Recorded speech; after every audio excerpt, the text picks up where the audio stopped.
أعوذ بالله من الشيطان الرجيم بسم الله الرحمن الرحيم رب اشرح لي صدري ويسر لي أمري واحلل عقدة من لساني يفقه قولي رب زدني علما رب زدني علما رب زدني علما آمین. السلام علیکم ورحمۃ اللہ وبرکاتہ. انشاءاللہ امید ہے کہ آپ تمام عزیزات سامعات طالبات خیر و عافیت سے ہوں گی، اور بحمد اللہ آج ہمارے جو کلاس ہے وہ اس ہفتے کی چھٹے ہفتے کی آج ہماری آخری کلاس ہے. اس پورے ہفتے کے اندر ہم نے سورۃ البینہ اور سورۃ الزلزال صورت حفظ کی، اور اس کے ساتھ ہی اس کا لفظی با محاورہ ترجمہ ہم نے سمجھا، اس کو یاد کیا. اور امید ہے کہ جو کلاس میں آپ نے حفظ کیا ان کو آپ نے اپنی نمازوں میں پریکٹس بھی کی ہوگی، جو کہ ہمارے شروع کلاس سے ابھی تک کی یہی ترتیب ہے. اس کے ساتھ ہی ہم نے نون ساکن تنوین کے قواعد امثال کے ساتھ پریکٹس ہم نے کی، صورتوں میں قواعد کو ڈھونڈا، قواعد کو سمجھنے کی پوری آپ لوگ نے ماشاءاللہ بہت ہی اچھی آپ لوگ کی پریکٹس تھی، کوشش تھی، اور قواعد کو کوشش کی گئی ہے کہ سہل سے سہل انداز میں آپ کو سمجھایا جائے. اس کے ساتھ ہی آپ کو گروپ میں نوٹس بھی فراہم کیے گئے، جو کہ بہت ہی بیسک قواعد سے تھے، جس میں آپ کو مشق کے ذریعے یہ بات سمجھائی گئی کہ غنہ کرنے یا نہ کرنے کی کیا وجوہات ہوتی ہیں، غنہ کیوں کرنا ہے اور غنے کا قاعدہ کیا ہے. اس کے ساتھ ہی اگر ہم شروع کلاس سے اب تک کے قواعد میں دیکھیں تو اب تک جو ہماری پوری ورک شیٹ جو دا ریوائول کے پلیٹ فارم سے آپ کو فراہم کی گئی ہے، جس کے اندر آپ دیکھیں کہ سب سے پہلے ہم جو ہے تجوید کی کلاس لیتے ہیں، اور تجوید میں ہم نے اس پوری ورک شیٹ میں جس چیز کو ایک بیس بنایا وہ تھا اصول مخارج، کیونکہ اصول مخارج ایک ایسی چیز ہے کہ جس کو ہم نے شروع تا آخر تک ان پہ ہمارا سب سے زیادہ فوکس اسی بات پر ہے کہ آپ کے مخارج صحیح ہوں. قرآن کریم پڑھنے میں چونکہ آپ اگر پہلی کلاس سے جب طالبات ہمیں سنا رہی تھیں اور انہیں خود اس بات کا احساس تھا کہ ہمیں تجوید اتنی اچھی نہیں آتی یا ہمیں مخارج کا فرق نہیں پتہ، با تا سین صاد کون سے حروف میں سیٹی سے پڑھنا ہے، کون سے حروف کو نرمی سے ادا کرنا ہے، یا کون سے حروف حلق کے کس جگہ سے نکل رہے ہیں.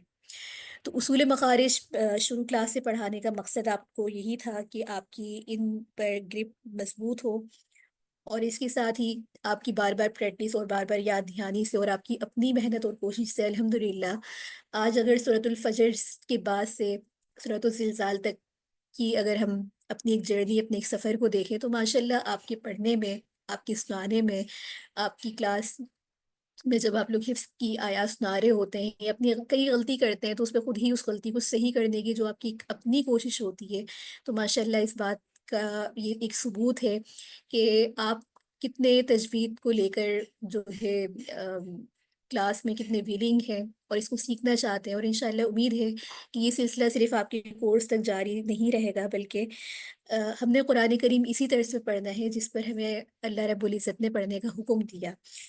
اور یہ بات ہم نے شروع کلاس میں ہی اسی وقت کی کہ ظاہر ہے کہ ورتل القرآن ترتیلا، اور متعدد احادیث میں بھی کہ قرآن کریم کو اسی انداز سے پڑھنا ہے جس انداز سے قرآن کریم نازل ہوا ہے. تو یہ فضائل ہمیشہ ہمارے ذہن میں ہونے چاہیے کہ ہم قرآن کریم کو پڑھ رہے ہیں تو کیوں پڑھ رہے ہیں. دیکھیے ایک بات، ایک اصول اپنے ذہن میں آج تمہیدی بات میں اس لیے زیادہ کر رہی ہوں کیونکہ آج ہماری جو کلاس کا یعنی کہ آج ہماری لاسٹ کلاس ہے اس ہفتے کی، اور اس کے اندر ہمارا کوئی نیا سبق نہیں ہے. تجوید کے ہم انہیں قواعد کو دوبارہ اجرا کریں گے، کچھ ویڈیوز انشاءاللہ آپ کے ساتھ یہاں شیئر کریں گے، اور وہ کچھ لنک آپ کے ساتھ گروپ میں بھی شیئر کیے جا چکے ہیں، اگرچہ وہ عربک میں ہیں اور وہ کافی طویل بھی شاید آپ کو لگیں یعنی کہ 30 منٹ 20 منٹ، لیکن آپ ان کو سنیے گا کیونکہ وہ تمام جو ڈیٹیل ہے وہ آپ نے اردو میں پڑھ لی ہے. لیکن ان امثال کو جو پڑھنے کا عربی قرہ حضرات کا طریقہ ہے اس طریقے کو سنیں کہ وہ امثال کو قرات کو کس طریقے سے الفاظ کو پڑھ رہے ہیں. تو اس سے انشاءاللہ ڈے بائی ڈے جب آپ سنیں گے، آپ اس کی پریکٹس کریں گے تو آپ کی پریکٹس ہوگی. ٹھیک ہے.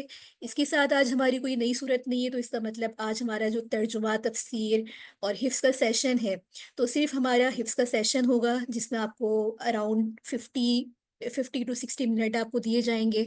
آپ ان دو صورتوں میں سے اگر آپ کو کوئی صورت، کوئی آیت یاد نہیں ہے آپ اس کو یاد کریں. سابقہ صورت میں سے اگر آپ کو لگتا ہے کہ اس صورت میں کچھ ابھی بھی مزید کمی ہے جس کو مزید یاد کیا جا سکتا ہے، آپ اس کو امپروو کریں.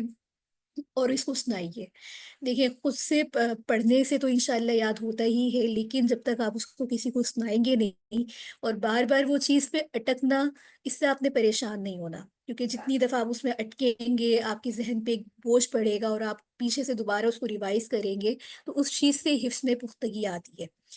اور اس کو بار بار نمازوں کے اندر پڑھنا یہ آپ کی پریکٹس ہے. تو انشاءاللہ جب رمضان، جو کہ ہمارا ریوائو اور رمضان کورس ہی اسی مقصد سے ہے، جو ہمیں ہمارے مقصد سے جوڑتا ہے کہ اس رمضان ہم نے قرآن کریم کو انشاءاللہ جتنا بھی پڑھیں گے اس کو سمجھ کر پڑھیں گے، اس انداز سے پڑھیں گے کہ ہمیں اس کا ترجمہ بھی سمجھ میں آ رہا ہو، ہمیں اس کا معنی بھی پتہ ہو، ہمیں اس کا مفہوم بھی پتہ ہو کہ یہ آیات یہ صورت کس تناظر میں نازل ہوئی ہے. تو جب یہ تمام چیزوں پہ انسان کا غور و فکر تدبر ہوگا تو اس کی نمازوں میں خوش و خضو ہوگا، جو اللہ سے اس کا تعلق ہے وہ مضبوط ہوگا. کیونکہ ہمارا شروع دن سے ہم نے اس پہ بات کی کہ ہم سب نماز پڑھتے ہیں، 5 وقت کی نماز ہی پڑھ رہے ہیں، لیکن ہماری نمازوں میں ہمیں خوش و خضو حاصل نہیں ہوتا، یا نماز کا وقت ختم ہوتا ہے اور ہم پھر اپنے انہیں تمام کاموں میں لگ جاتے ہیں. کیوں قرآن سے ہمارا وہ تعلق پیدا نہیں ہو پا رہا؟ کیونکہ ہم نے قرآن کو اس انداز سے بات کو سمجھا ہی نہیں جس انداز میں قرآن کریم ہم تک پہنچا، یا اللہ کا اس میں ہم سے کیا کلام ہو رہا ہے، کیا بات ہو رہی ہے، کیا احکامات ہے، کن چیزوں سے روکا جا رہا ہے، کیونکہ ہمیں اس کا ترجمہ نہیں آتا. لیکن الحمد للہ اس رمضان آپ نے کوشش ضرور کی ہے، چاہے کہ ہماری کوشش بہت تھوڑی ہے. 30 پاروں کے حساب سے اگر ہم نے آدھے سپارے کو بھی کور کیا، یا آدھے سپارے میں سے بھی اگر جن ہماری بہنوں کو ابھی تک کچھ صورتوں میں، بڑی صورتوں میں مشکلات ہیں، تو اس سے پریشان نہ ہو، کیونکہ کم از کم آپ نے کوشش ضرور کی ہے.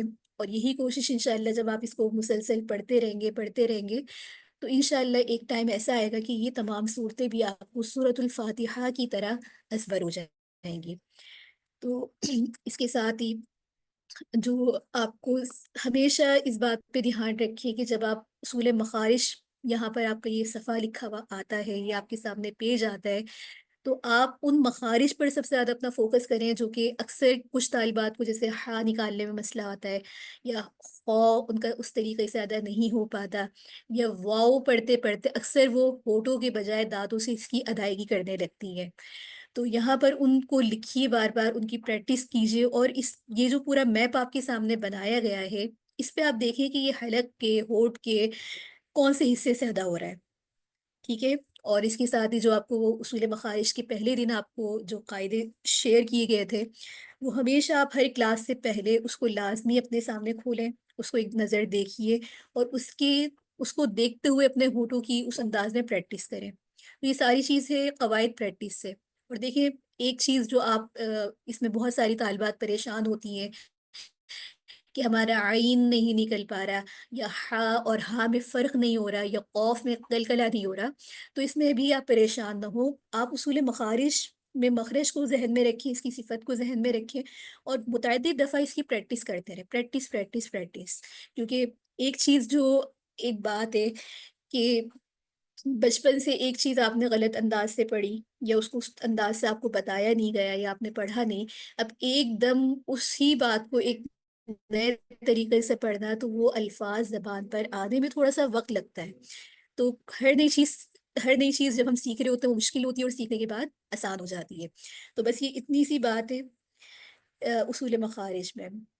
اچھا، اس کے ساتھ ہی میں آج آپ کے ساتھ پہلے ایک جس میں سب سے زیادہ طالبات کی بات آ رہی تھی کہ ہمیں جو ہے اخفاء کے رول کو تھوڑا سا آسان انداز میں اور سمجھا دیں، کیونکہ لاسٹ کلاس ہم نے اخفاء کے رولز کے بارے میں پڑھی تھی. تو اس کے ساتھ عربی جو قرآن حضرات کی تلاوت ہے وہ ہم بعد میں لگائیں گے. یہ بہت ایک شارٹ کلپ ہے اور بہت ہی مجھے سہل لگا، تو میں نے سوچا آپ کے ساتھ یہاں پہ شیئر کروں. اس کو آپ سنیں، اگرچہ انگلش اور عربک دونوں میں ہے، لیکن آپ کا فوکس اس کی امثال پر ہونا چاہیے کہ وہ کس طریقے سے ادا ہو رہی ہے. تو ہم یہ شروع کرتے ہیں. بسم اللہ الرحمن الرحیم. من الشيطان الرجيم بسم الله الرحمن الرحيم. We have learned that when you have a noon sakin or tanween followed by a yarmalun letter, the noon gets dropped. We also learned that when there is a noon sakin followed by a ba, the noon changes to a meme sound. یہ آپ کو Now, سمجھ if میں آؤگا کہ اوپر جو قاعدہ بیان ہوا ہے وہ یرملون ادغام کا ہے، اور نون ساکن کے بعد جو با آیا ہے وہ اخلاف کا ہے. there is a noon sakin or tanween followed by these 6 throat یہ letters, حروف آپ کو دیکھ which کے are not سمجھ میں آ رہا ہے کہ نون ساکن ہو یا تنوین، یعنی کہ دو زبر دو زیر دو پیش ہو، یہ حروف حلقی اظہار کے قاعدے کی. known as letters of idhar, then you pronounce the noon or tanween clearly without ghunna or ikhfa. For example, it says an'amta alayhim. I didn't say an'amta alayhim with ikhfa or ghunna. Now an easy way to remember these letters is by looking at your common Arabic keyboard. If we start at the letter ha, all 5 of them are next to each other except for the hamza. Ikhfa means to slightly hide the n sound in a noon sakina or tanween, and to keep the ghunna, i.e. the nasal sound, on the makhraj of the next letter, and then lengthen it for 2 counts. Ikhfa happens on the noon sakin if any of these 15 letters come after it. If the noon sakin is followed by a heavy letter, it will have a heavy nasal sound. And if the noon sakin is followed by a light letter, it will have a light nasal sound. Here are some examples. We see a noon sakin followed by a letter of ikhfa. The letter is a heavy letter. It reads as yanzur. I slightly hid the noon and kept the nasal sound on the makhraj of the next letter. I lengthened it for 2 counts with a heavy nasal sound. Another example. We see a tanween followed by a letter of ikhfa. The letter is a heavy letter. It reads as adhabun qareeb. I slightly hid the noon and kept the nasal sound on the makhraj of the next letter. I lengthened it for 2 counts with a heavy nasal sound. Another example. We see a noon sakin followed by a letter of ikhfa. The letter is a light letter. It reads tundirhum. This time it made a light nasal sound. So how do we remember all these letters of ikhfa? A simple way is like this. You should already know the Yarmalun letters when it comes to a noon sakin. You should also know that if the letter ba follows a noon sakin, it changes. All you have to do is memorize the letters that need to be pronounced clearly. The rest of the 15 letters are ikhfa. صدق الله. ٹھیک، تو یہ ایک short clip تھا. اس کے ساتھ ہی جو آپ کو گروپ میں جو شیئر کیا گیا ہے وہ عربی قرآن حضرات جن کی میں اکثر ویڈیوز اور لنکس آپ کو شیئر کرتی ہوں، ان کی ویڈیو کے لنک تھوڑے سے لانگ ہیں، وہ پوری کتاب ہے ماشاءاللہ ان کی. تو اس میں یہ کیا جا سکتا ہے کہ اگر آپ کے ساتھ یہاں میں وہ لنک بھی شیئر کرتی ہوں، اور اس میں آپ دیکھیں گے کہ آپ کو چاہے پورا سمجھ میں نہیں بھی آ رہا ہو، لیکن آپ اس کو کچھ امثالوں سے سنیں. وہ کیا طریقہ ہے یہاں آپ دیکھیے.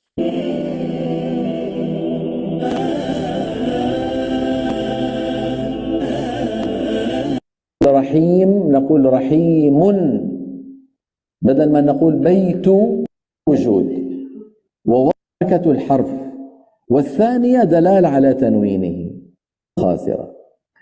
یہاں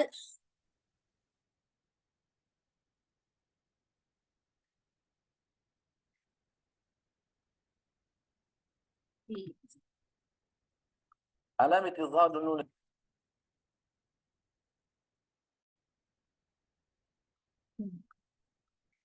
اس کو میں آپ کے ساتھ لگاتی ہوں دوبارہ.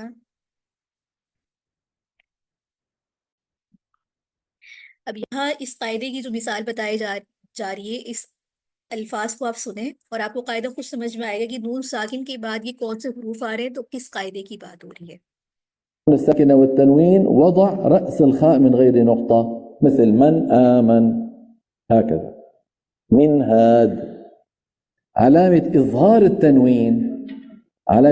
التنوين وعلامة تراكب الحركتين. هذا يا أخواني هالهيئة هي انتبهوا لها لو سمحتوا. هالهيئة هي بسموها حركتان متراكبتان، يعني الحركة راكبة على الحركة، راكبة فوقها، مو مايلة هكذا. هذيك بسموها متتابعتان. إذا الضمة زاحلة عن الضمة، الكسرة زاحلة عن الكسرة، شو بسموها؟ متتابعتان. بينما إذا كان راكبة فوقها بالضبط شو بيقولوا عليه؟ والله عليم حكيم. شايف كيف هذا متراكب وهذا متتابع؟ شايفين هذا كيف متتابع؟ ليش متتابع؟ حيجي مع، شوف هون كف.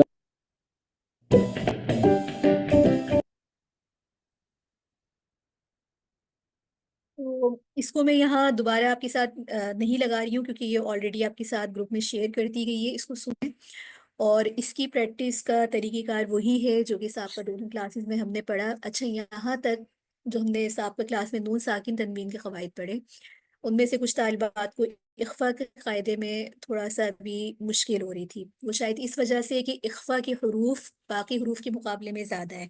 تو یہ بہت ہی آسان ہے. آپ اخفا کے حروف میں دیکھیے، اگر آپ کو اظہار کا قاعدہ سمجھ میں آ گیا ہے، اقلاب کا ایک ہی حروف با سمجھ میں آ گیا ہے، حروف یرملون کے 6 حروف سمجھ میں آ گئے، اس کو ہٹا کر جتنے بھی حروف بچتے ہیں وہ اخفا ہے.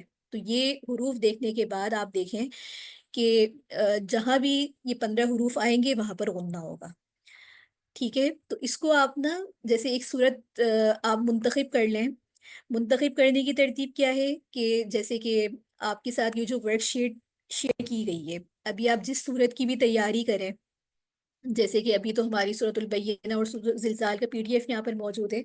آپ کوئی بھی اپنا پی ڈی ایف سابقہ کھولیں جس کی آپ نے تیاری کرنی ہے، اس میں سے آپ ایک پیج منتخب کر لیں اور آپ اس میں سے ڈھونڈیں کہ اس صفحے کے اندر سے میں نے اظہار کا قاعدہ ڈھونڈنا ہے. جیسے جتنی بھی لائن آ رہی ہے آپ اس میں دیکھیں کہ اظہار کا قاعدہ کہاں پر اپلائی ہو رہا ہے. اظہار کے بعد آپ اسی طریقے سے دوسرے پیج کے اوپر آئیے، وہاں پر آپ کا فوکس یہ ہو کہ یہاں پر میں نے اقلاب کے اظہار کے علاوہ اخفا کا قاعدہ ڈھونڈنا ہے. تو آپ دیکھیں کہ وہاں نون ساکن ہے یا تنوین ہے. تو اس طریقے سے کر کے بھی اگر آپ پریکٹس کرنا اسٹارٹ کریں گے تو آپ کی ان قواعد کی اچھی خاصی پریکٹس ہو جائے گی. اور پھر وہی طریقہ کار ہے کہ جیسے یہاں پر اگر آپ دیکھیں کہ میں کوشش کرتی ہوں یہاں پر آپ کے ساتھ اس کو شیئر کر سکوں. جیسے کہ آپ نے خود ایک مارکر سلیکٹ کر لیا، یا یہاں پر جیسے آپ نے یہ نشان لگا لیا، کوئی بلو مارکر لے لیں، یلو لے لیں، کچھ بھی لے لیں. تو آپ کو پتا ہوگی جتنے بھی اخفا کے قاعدے آئیں گے ان کو میں نے بلو سے جو ہے نشان کرنا ہے، یا اظہار کا ہی قاعدہ لگ رہا ہے تو وہاں پر میں نے ایک کوئی الگ کلر کرنا ہے. تو اس طریقے سے وہ ورک شیٹ آپ کی خود بھی تیار ہوتی جائے گی. تو اب جیسے یہاں پر کتبن قیمہ، تو تنوین کے بعد نون ساکن یا تنوین کے بعد اگر اخفا کے 15 حروف میں سے کوئی بھی حرف آ رہا ہے تو یہاں پر کیا ہوگا؟ اخفا ہوگا. اس طریقے سے کر کے آپ قواعد اور قاعدوں کو ڈھونڈنا شروع کریں، پریکٹس کریں نون ساکن تنوین کی قاعدوں کو. اپنی ورک شیٹ میں ہی کریں گے تو انشاءاللہ اس کا زیادہ استفادہ ہوگا. اور پھر یہ ہے کہ آپ اس کو گروپ میں بھی ہمارے ساتھ اپنی ورک شیٹ میں آپ نے جتنے قاعدے ڈھونڈے یا جن میں آپ کو پہلے مشکل آ رہی تھی اب آپ کو آسان لگ رہا ہے، وہ آپ ڈسکشن گروپ میں آپ مجھے بھیج سکتی ہیں. اس کے علاوہ چونکہ آج ہمارا کوئی نیا سبق نہیں ہے تو آپ سے یہ ریکویسٹ کی جاتی ہے کہ آپ کے پاس اراؤنڈ 50 to 60 منٹ ہے. اس میں آپ نے جو صورتیں یاد کرنی ہے، جو بھی اسنانی ہے، جن کی پریکٹس کرنی ہے، وہ آپ یاد کریں، دہرائی کریں، اجرا کریں. تو یہ آپ کے پاس ٹائم ہے. اس وقت تک کے لیے ریکارڈنگ روک دی جاتی ہے اور آپ بلا جھجک پھر اپنے سوالات اور اپنا حفظ آپ سنا سکتی ہیں. جزاک اللہ. بارک اللہ فی علمک. اللہ پاک آپ تمام کے علم میں اضافہ فرمائے، آپ کے وقت میں برکت دے. اور جتنی کوشش ماشاءاللہ آپ تمام اس کو کر رہی ہیں، جو کلاس میں آن لائن آتی ہیں، جو کلاس وہ آن سائڈ شریک ہوتی ہیں، جو اس کو یوٹیوب پہ سن رہی ہوتی ہیں، اللہ تعالیٰ اس کو ہمارے لیے تا قیامت ایک استفادہ بنا دے. اور اس میں جتنے بھی ذرائع دی ریوائول کے پلیٹ فارمز استعمال ہو رہے ہیں، اللہ رب العزت ان کو اپنی بارگاہ میں ان کے اجر کو محفوظ و معمون فرما دے. اسی کے ساتھ آج کی کلاس ہم ختم کرتے ہیں. انشاءاللہ اگلے ہفتے نئے سبق کے ساتھ، نئے دروس کے ساتھ حاضر ہوتے ہیں. اپنی دعاؤں میں تمام امت مسلمہ کو، دی ریوائول کی پوری ٹیم کو یاد رکھیے. سبحانک اللہم و بحمدک، نشہد ان لا الہ الا انت، نستغفرک و اتوب الیک. آمین. السلام علیکم ورحمۃ اللہ وبرکاتہ.